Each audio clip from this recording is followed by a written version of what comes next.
Here's another quick little update. Here's how the galloper guns are going so far.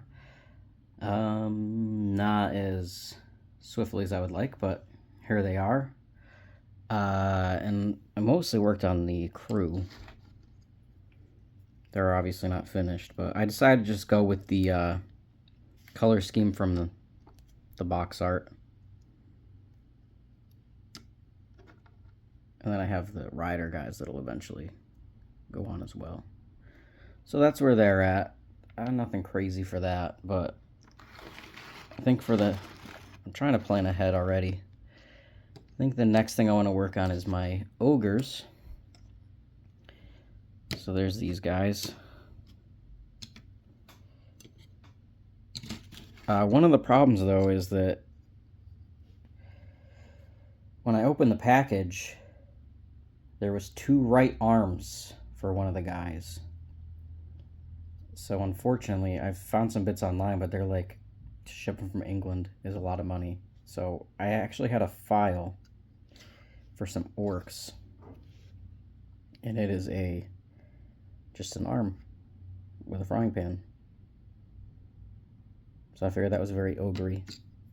I'll have to cut the sleeve part off because you get the idea. So he'll have an arm. Have those guys all based up. Also, I wanted to... I know you'd want them wide for attacks, but I just wanted an even 6. And I just so happen to have this guy kicking around. He's the Mordheim Ogre Bodyguard.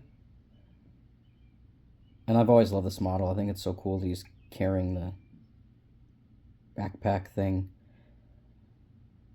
And as this is a Dogs of War army, it would make sense they would have to carry their gear with them. He looks small for some reason, but he's so hunched over. I think if he wasn't hunched over, he'd actually be taller. So I'll just put him in there, and then I have a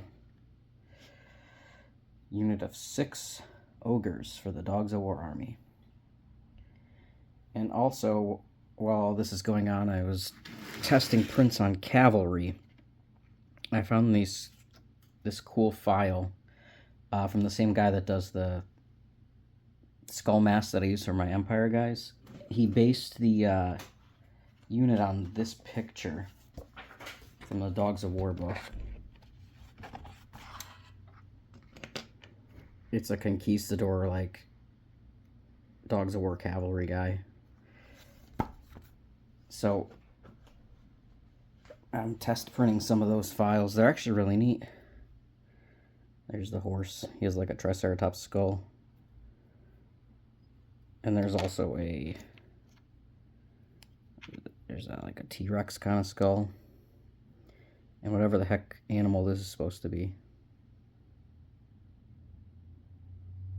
So that'd be a neat little unit to throw together. Because I actually really have loved that artwork forever.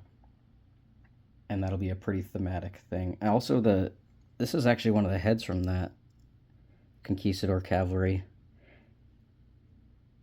It's like a lizardman-themed mask. This is one of my Pizarro's Lost Legion guys that I converted. So that'll be cool to have a Lustrian-themed cavalry unit to go with Pizarro's Lost Legion. So that's all for today. I just want to do a quick update to show where I was at. You know, like usual, I'm doing 100 projects at once, but that's how my brain works. So thanks for checking in, and I'll see you guys soon.